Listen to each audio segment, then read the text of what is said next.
Dear students, இன்னைக்கு நம்ம இந்த வீடியோல 11th standard exercise 2.11 ஓட introduction பார்க்க போறோம். exercise 2.11 ஓட introduction பாத்தீங்க அப்படினாக்கா நமக்கு exponents and radicals. So first the exponents அப்படினா என்னன்னு பார்த்தறோம் நாம. Exponents is nothing but exponents நமக்கு என்னது just நமக்கு என்னது அதோட அடுக்கு இல்லீங்களா அதோட power that is called exponents இல்லீங்களா இப்போ நமக்கு என்னது 2 power of 3 mean நமக்கு என்னது 2 into 2 into 2 that is equal to 8 இல்லீங்களா then இது நமக்கு என்னது நிறைய மெத்தட்ஸ்லாம் பார்த்துட்டோம் நமக்கு நிறைய இதுக்கான ப்ராப்பர்ட்டிஸ்லாம் பார்த்துருப்போம் இல்லீங்களா இப்போ நமக்கு a power of x அப்படிங்கிறது எப்படி இதெல்லாம் நமக்கு 1 by a power of minus x எழுதிக்கலாம் நமக்கு அது பவர் மேல போறோம் பிளஸ் வந்து நமக்கு இந்த மாதிரி நிறைய பார்த்தோம் நமக்கு that is a power of x plus y is equal to நமக்கு a power of x into a power of y எழுதலாம் நீங்க இல்லீங்களா this நமக்கு a power of xy ங்கிறதுலாம் நமக்கு a power of x the whole power y இந்த மாதிரி நாம பார்த்திருப்போம் இல்லீங்களா இதே நம்ம ஃபங்க்ஷனா வரும்போது இந்த ஃபங்க்ஷனா அப்ளை பண்றப்ப நமக்கு என்ன ஆகும் அப்படிங்கறத பார்க்கலாம் நமக்கு இப்போ f of x equal to x power of 2n எடுத்துக்கலாம் where n belongs to capital N எடுத்துக்கலாம் ஓகேங்களா அப்போ என்னோட வேல்யூ ஒரு நேச்சுரல் நம்பரா இருந்தாகணும் இப்போ n க்கு பதிலா 1 அப்ளை பண்ணி பாருங்க 2 into 1 is 1 ஆகும் நமக்கு when n is equal to 1 apply பண்ணும்போது நமக்கு என்ன ஆகும் நமக்கு இந்த x power of 2 ஆகும் இல்லீங்களா அது என்னோட வேல்யூ 2 அப்ளை பண்ணும்போது நமக்கு என்ன ஆயிடும் x the power of 4 ஆகும் என்னோட வேல்யூ 3 அப்ளை பண்ணும்போது நமக்கு என்ன ஆயிடும் ஓகேது 3 2 6 ஆகுமா x the power of 6 ஆகும் இப்போ உங்களுக்கு நான் டயகிராம் போறோம் ஃபர்ஸ்ட் வந்து பார்க்கலாம் இது எதுக்காக சொல்றோம் அப்படினாக்கா அதோட ஜியோமெட்ரிக்கல் இன்டர்பிரேஷன் போட்டா தான் நமக்கு என்னது அதோட கன்வர்ஜிங் டைவர்ஜிங் ஃபார்ம் நமக்கு கிளியரா தெரியும் அதுக்காக மத்தது ஒண்ணும் கிடையாது 0 பாருங்க 1 2 3 4 5 1 2 3 4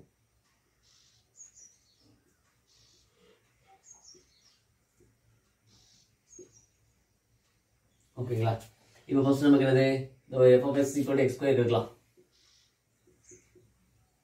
நமக்கு x க்கு 0 அப்ளை பண்ணா y ஓட வேல்யூ 0 வா அது y equal to x square தான் நமக்கு இது x க்கு 0 அப்ளை பண்ணும்போது நமக்கு என்னது y ஓட வேல்யூ இதான் y நமக்கு y equal to x square தானப்பா நமக்கு x க்கு 0 அப்ளை பண்ணும்போது y ஓட வேல்யூ 0 தான் x க்கு 1 அப்ளை பண்ணி பாருங்க 1 அப்ளை பண்ணா நமக்கு என்ன கிடைக்கும் 1 square is 1ங்களா x க்கு 2 அப்ளை பண்ணி பாருங்க 2 square is 4ங்களா x க்கு -1 அப்ளை பண்ணி பாருங்க -1 ஸ்கொயர் பண்ணா நமக்கு +1 ஆயிடுமா ஓகேங்களா இப்போ அப்படியே போட்டே நமக்கு ஒரு வேல்யூ 0, 0 ஓகேங்களா நெக்ஸ்ட் 0, 0 முடிஞ்சது அடுத்து நமக்கு அது 1, 1 x ஓட வேல்யூ 1 y ஓட வேல்யூ 1 அடுத்து 2 அப்ளை பண்ணா 4 ஆகுது 2, 4 இங்க வருமா x ஓட வேல்யூ 2 y ஓட வேல்யூ 4 இங்க வருமா நமக்கு அடுத்து நமக்கு x ஓட வேல்யூ -1 னா y ஓட வேல்யூ நமக்கு +1 ஆகுது x ஓட வேல்யூ -1 ங்கறப்போ y ஓட வேல்யூ +1 ஆகுது x ஓட வேல்யூ -2 அப்ளை பண்ணா நமக்கு என்ன ஆகும் -2 the whole square is +4 இங்க தான் வரும் நமக்கு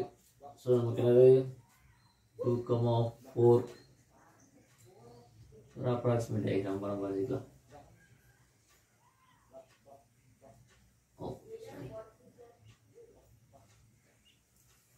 இது நமக்கான டயகிராம் இல்லீங்களா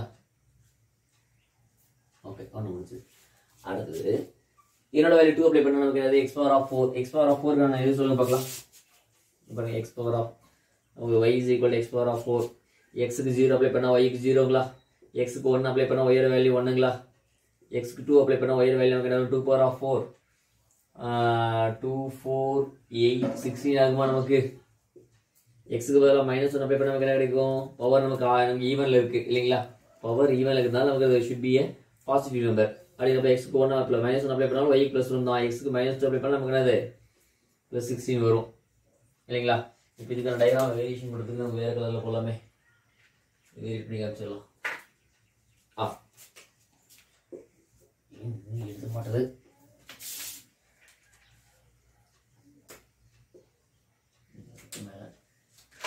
கிரேட் எனிஹோ பாருங்க 0, 0 ஒரு பாயிண்ட் நமக்கு மென்ஷன் பண்ணியாச்சு அடுத்து 1, 1 இதே 1, 1 தான் இங்கேயும் வருது ஓகே ரைட்டு. நெக்ஸ்ட்டு இதையும் பிளாக்ல போட்டோம். இது OK y is equal to x ஸ்கொயருக்கான டயக்ராம் இது இல்லைங்களா. அடுத்து 1,1 இங்கே தான் -1 அப்ளை பண்ணால் +1 தான் நமக்கு இது வருது. Okay right. 2 அப்ளை பண்ணால் நமக்கு என்ன ஆகுது 2,16. இப்போ 2,16 இங்கே வருதா. அப்போ பாருங்க டயக்ராம் 16 போது சம்திங் இந்த ஏரியாக்குள்ளே போகும் இல்லைங்களா.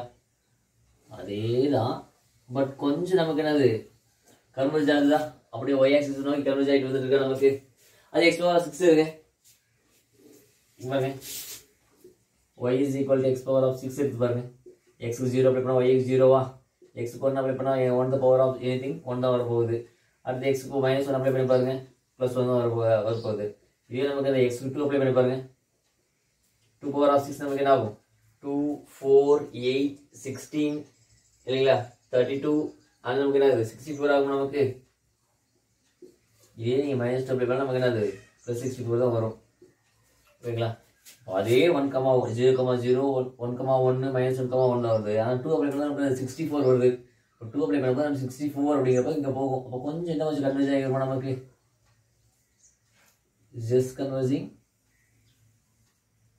நமக்கு என்னது இது பார்த்தீங்கன்னா நமக்கு என்னது இந்த டயக்ராம் பார்த்தீங்கன்னாக்கா y is equal to x power of 4. இது நமக்கு அந்த y is equal to x power of 6. அப்போது நமக்கு என்னது அதோட ரேடிகல்ஸ் நமக்கு அதோட ரேடிகல்ஸ் நமக்கு இன்க்ரீஸ் ஆக ஆக ஆக நமக்கு என்னது அந்த ஃபங்க்ஷன் வந்து இஸ் கன்வர்ஜிங் டு த நமக்கு is converging to y axis தான் நமக்கு அப்படிங்கிறது கிளியரா தெரியுது நமக்கு. அதே தான் நமக்கு என்னது y is equal to 2 power of ஒரு புக்கில் கொடுத்துருக்காங்க பாருங்க. f of x is equal to நமக்கு என்ன ஆகும் x power of 2n plus 1 form கொடுத்துருக்காங்க ஒன்று. இப்போ நமக்கு என்ன ஆகுது எக்ஸுக்கு நமக்கு வேறு n belongs to capital N. அது நமக்கு நேச்சுரல் நம்பர். இப்போ எனக்கு பதிலா நேச்சுரல் நம்பர் எங்கே ஸ்டார்ட் ஆகுது 1ல ஸ்டார்ட் ஆகுதா. இப்போ எனக்கு பதிலா 1 அப்ளை பண்ணி பாருங்க 2 1 is 2 plus 1 is 3யா. நமக்கு என்னது x cube ஆகும். x cube பண்ண டயக்ராம் நமக்கு எப்படி வரும் y is equal to x cube நம்ம என்ன போகிறோம் நமக்கு டயக்ராம் நமக்கு 1 2 3 4 5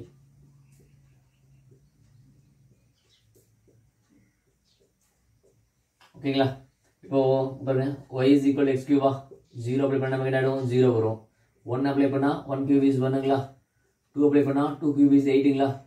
-1 அப்ளை பண்ணா நமக்கு என்ன ஆகும் பவர் நமக்கு r ல இருக்கு நமக்கு இல்லைங்களா. -1 the whole cube is -1 தான் வர போகுது. -2 அப்ளை பண்ணா என்ன கிடைக்கும் -8 கிடைக்கும். அப்போ 0, 0 1, 1 2, 8 somewhere இங்க போகும் 8 இல்லைங்களா. அதே மாதிரி -1 அப்ளை பண்ணா -1 தான் கிடைக்குது. -2 அப்ளை பண்ணா -8 கிடைக்குது. அது இங்க வரும் somewhere. அப்படியே இதை எடுத்து ஜாயின் பண்ணி பாருங்க. இதே தான் நமக்கு என்னது என்னக்கு பதிலாக 2 அப்ளை பண்ணா நமக்கு என்ன ஆகும் 2 2 are 4 plus 1 is 5 ஆகும். சரி 1 முடிச்சு 1 2 அப்ளை பண்ணா நமக்கு 2n plus 1ங்களா 4 plus 1 is 5 ஆகுமா நமக்கு. x power of 5 ஒரு டயக்ராம் வரும். அடுத்து நமக்கு என்னது 3 அப்ளை பண்ணா 3 2 are 6 plus 1 is 7 ஒரு டயக்ராம் வரும் நமக்கு. அப்படியே நமக்கு என்னது ஆர்ல இன்க்ரீஸ் ஆகி நமக்கு என்ன டயக்ராம் இப்படி நமக்கு இன்னொன்று போயிட்டே இருக்கும் நமக்கு. இது நமக்கு டைவர்ஸ் ஆகி போயிட்டு இருக்கும் நமக்கு ஓகேங்களா. சிம்பிளா நீங்க தெரிஞ்சுக்கிற விஷயம் என்ன அப்படின்னாக்கா அந்த எக்ஸ்போனன்ஷியல் அப்படின்னா என்ன அந்த இ அப்படிங்கிற எக்ஸ்போனன்ஷியல்ங்கிறது நமக்கு கிளியரா தெரிஞ்சாகணும் இல்லைங்களா. அதை பத்தி கொஞ்சம் தெளிவா பார்க்கலாம்.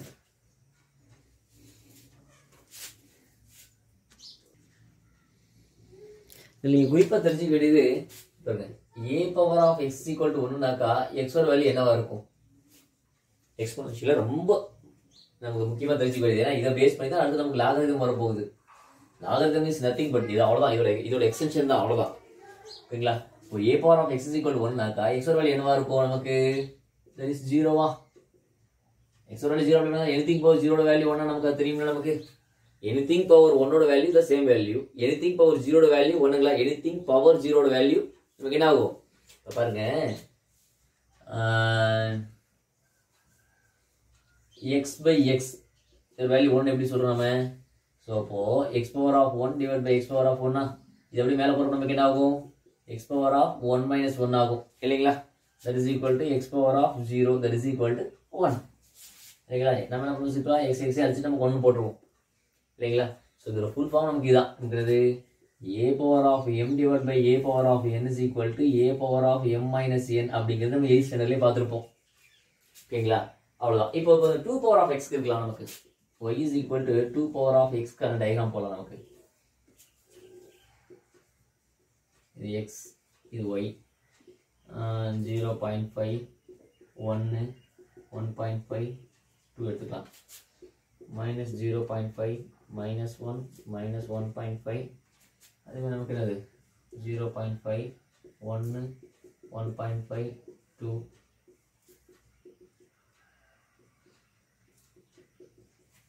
இப்போ 2 power of x அப்படிங்கிற பட்சத்தில் நமக்கு என்னது என்னோட வேல்யூ நமக்கு x belongs to n எடுத்துக்கலாம் சிம்பிளா. x belongs to r எடுத்துக்கலாமே. வேற x belongs to r n கூட வேண்டாம் r எடுத்துக்கலாம். நமக்கு all rational numbers நமக்கு all real numbers as a rule. இப்போ 2 power of 0 x க்கு 0 அப்ளை பண்றோம் இல்லீங்களா? அப்போ x க்கு 0 அப்ளை பண்ணா y வேல்யூ என்ன கிடைக்கும் நமக்கு? anything equals 0 வேல்யூ 1ங்களா? அப்போ x க்கு 0 அப்ளை பண்ணா y ஓட வேல்யூ நமக்கு என்னது 1. அடுத்து x க்கு 1 அப்ளை பண்ணா நமக்கு என்ன கிடைக்கும்? y வேல்யூ 2 கிடைக்குமா? அப்ப x க்கு 1 அப்ளை பண்ணா நமக்கு என்னது 2 கிடைக்குது. முடிஞ்சிருச்சு. அடுத்து x க்கு 2 அப்ளை பண்ணுங்க பார்க்கலாம். x க்கு -1 அப்ளை பண்ணுங்க பார்க்கலாம். -1 அப்ளை பண்ணா என்ன ஆகும்? 2 power of -1. 2 power of -1 மீன் நமக்கு என்னப்பா?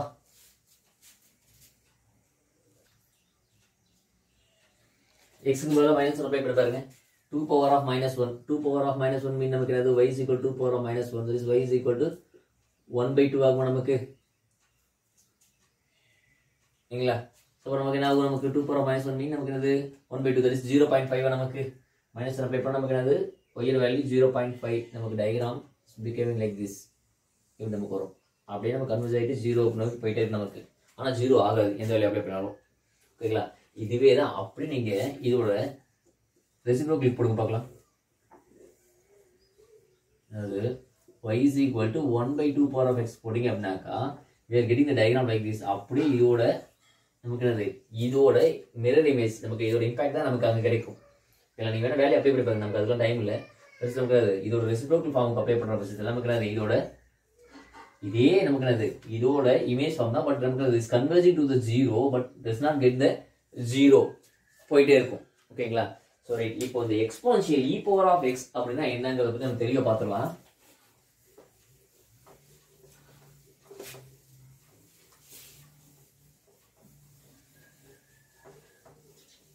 இப்போ நம்ம ஒரு காம்பவுண்டர்ஸ் பத்தி எடுத்துக்கலாம் நமக்கு.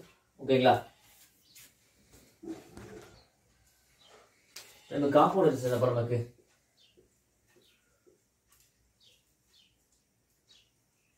காம்பவுண்ட் இன்ட்ரெஸ்ட் நமக்கு அது an is equal to நமக்கு அது p into 1 plus r by n r by n the power of nt r tn போடுவோம் நமக்கு இல்லீங்களா? இது நமக்கு அது காம்பவுண்ட் இன்ட்ரெஸ்ட். இங்க நமக்கு அது a வந்து நமக்கு அது அமௌண்ட், p நமக்கு அது பிரின்சிபல் அமௌண்ட் இல்லீங்களா? இதெல்லாம் தெரியும். p இது பிரின்சிபல் அமௌண்ட், நமக்கு அது r நமக்கு rate of interest, number of நமக்கு அது rate of interest divided by என்ன வேல்யூ நம்ம போடுவோம்? நமக்கு அது by 100 போடுவோம் நமக்கு இல்லீங்களா? இங்க நமக்கு என்னது? n வந்து நமக்கு என்னது? நம்பர் ஆஃப் டேர்ம்ஸ், t ங்கிறது நமக்கு அது நம்பர் ஆஃப் இயர்ஸ்ங்களா நமக்கு. இப்போ இது எல்லாத்தையும் நம்ம என்ன பண்ணுவோம்? நம்ம நார்மலா காம்பவுண்ட் இன்ட்ரெஸ்ட்ல நம்ம போடுவோம். ஓகேங்களா? நமக்கு r நமக்கு என்னது? Rate of interest, interest rate divided by 100 இது நமக்கு r க்கான வேல்யூ. இது எல்லாமே லோயர் கிளாஸ்ல பார்த்து வச்சிருப்போம். இப்போ நம்ம என்ன பண்றோம்னாக்கா இந்த வேல்யூஸ் எல்லாமே நமக்கு என்னது? ஓன் அப்ளை பண்ணுங்க. இங்க p ஓட வேல்யூ, r ஓட வேல்யூ, அத நமக்கு என்னோட வேல்யூ கூட ஒன்னு எடுத்துக்கலாமே. r அல்லது t ஓட வேல்யூ எடுத்துக்கலாமா? r number of years t தான் நமக்கு முடியும். t ஓட வேல்யூ நமக்கு 1 எடுத்துக்கோங்க. அப்போ an which is equal to 1 into 1 plus 1 by என்னோட வேல்யூ அப்படியே தான் இருக்கும். the whole power t ஓட வேல்யூ 1 தான் நமக்கு. whole power n அப்படிங்கிற ஃபார்ம் நமக்கு வருமா? இப்போ n நம்ம என்னது? ஒவ்வொரு வேல்யூ அப்ளை பண்ணிட்டே வாங்க. இதான் புக்ல கொடுத்துருக்கான். என்னோட வேல்யூ 10, தென் என்னோட வேல்யூ 100. இப்போ என்னோட வேல்யூ 100 அப்ளை பண்ணும்போது நமக்கு என்ன ஆயிடும்? 100/100 நமக்கு என்னது? இந்த ஃபார்ம் கிடைச்சிடும் நமக்கு. இப்போ n-க்கு 100 அப்ளை பண்ணா நமக்கு என்ன வேல்யூ கிடைக்குது? இப்போ என்னோட வேல்யூ 10 அப்ளை பண்ணி நமக்கு என்ன கிடைக்குது? என்னோட வேல்யூ 10 அப்ளை பண்ணும்போது a னோட வேல்யூ நமக்கு என்ன கிடைக்குது? என்னோட வேல்யூ 10ங்கிற பட்சத்துல a னோட வேல்யூ நமக்கு 2.59 சம்திங் வரும் நமக்கு இல்லீங்களா? இதே நமக்கு என்னது? என்னோட வேல்யூ 100 அப்ளை பண்ணும்போது நமக்கு என்ன ஆயிடும்? 2.75 2.704 இப்போ கொஞ்சம் தெளிவா கவனிச்சுக்கோங்க r நமக்கு rate of interest divide by 100 இந்த டிவைட் பை 100 கீழ வரப்ப நமக்கு அது மல்டிபிள் வந்து நமக்கு என்னோட வேல்யூ 100 இருக்கும்போது ஓகேங்களா அப்போ என்னோட வேல்யூ 100 இருக்கும்போது நமக்கு we are getting the exact value of e therefore அப்ப என்ன எடுத்துக்கலாம் நமக்கு e ஓட வேல்யூ நமக்கு என்ன நமக்கு மென்ஷன் பண்ணிக்கலாம் நமக்கு approximately 2.704 something போயிட்டே இருக்கும் ஓகேங்களா நீங்க இதுவே நமக்கு என்னது மத்த எல்லா இதுக்கும் அப்ளை பண்ணிட்டே போலாம் இப்போ நமக்கு என்னது என்னோட வேல்யூ 4 அப்படிங்கிற பட்சத்துல நமக்கு என்ன ஆயிடும் என்னோட வேல்யூ 4 அப்படிங்கிற பட்சத்துல நமக்கு என்னது 4 டைமா பிரிக்கிறோமா அப்ப நமக்கு என்னது கால் விட கணக்கு 3 பிரிச்சுக்கலாம் 3 மாசத்துக்கு பிரிச்சுக்கலாம் இப்போ என்னோட வேல்யூ 12 அப்படிங்கும்போது நமக்கு என்ன ஆகும் நமக்கு மாசத்துக்கான வட்டி என்ன நமக்கு வருஷத்துல 12 மாசம் வகுத்துரும் நமக்கு இது மாசத்துக்கான வட்டி இதே என்னோட வேல்யூ நமக்கு என்னது 52 அப்படிங்கிற நமக்கு என்ன ஆகும் நமக்கு வாரத்துக்கான வட்டி என்னோட வேல்யூ நமக்கு என்னது 365 அப்படிங்கிற பட்சம் நமக்கு என்ன ஆயிடும் நாளுக்கான வட்டி நமக்கு அதே நமக்கு நிமிஷத்துக்கான வட்டி நொடிக்கான வட்டி எல்லாமே கரெக்டா கொடுக்கலாம் இந்த மெத்தட்ல ஓகேங்களா சோ இப்போ நமக்கு அந்த எக்ஸ்போனன்ஸ் அண்ட் ரேடிகல்ஸ் பத்தி ஒரு தெளிவான விளக்கம் படிச்சிருக்குன்னு நினைக்கிறேன் இப்போ நமக்கு நார்மலா நமக்கு அந்த எக்ஸ்போனன்ஸ்ங்கிறது பவர் நமக்கு ரேடிகல்ஸ் அப்படிங்கிறது நமக்கு அந்த ஃபங்க்ஷன்ல ரேடிகல்ஸ் ஒவ்வொன்றா அப்ளை பண்ணுவாங்க ஃபங்க்ஷனா எடுத்துக்கிட்டு ஒரு ரேடிகல்ஸ் நம்ம இன்க்ரீஸ் பண்ணும்போது டிக்ரீஸ் பண்ணும்போது நமக்கு அது ஆட் அண்ட் ஈவன் ஃபார்ம்ல நமக்கு அதோட டயக்ராம் கிடைச்சது முன்னாடி ஜியோமெட்ரிக்கல் இன்டர்பிரேஷன் எல்லாம் போட்டு பார்த்தோம் ஓகேங்களா தென் இப்போ ஃபைனலா நம்ம என்ன பார்த்தோம் நமக்கு அதோட எக்ஸ்போனன்ஷியல் ஃபார்ம் ஈயோட வேல்யூ எப்படி வந்துச்சு அப்படிங்கறத நம்ம மென்ஷன் பண்ணி காமிச்சோம் ஓகேங்களா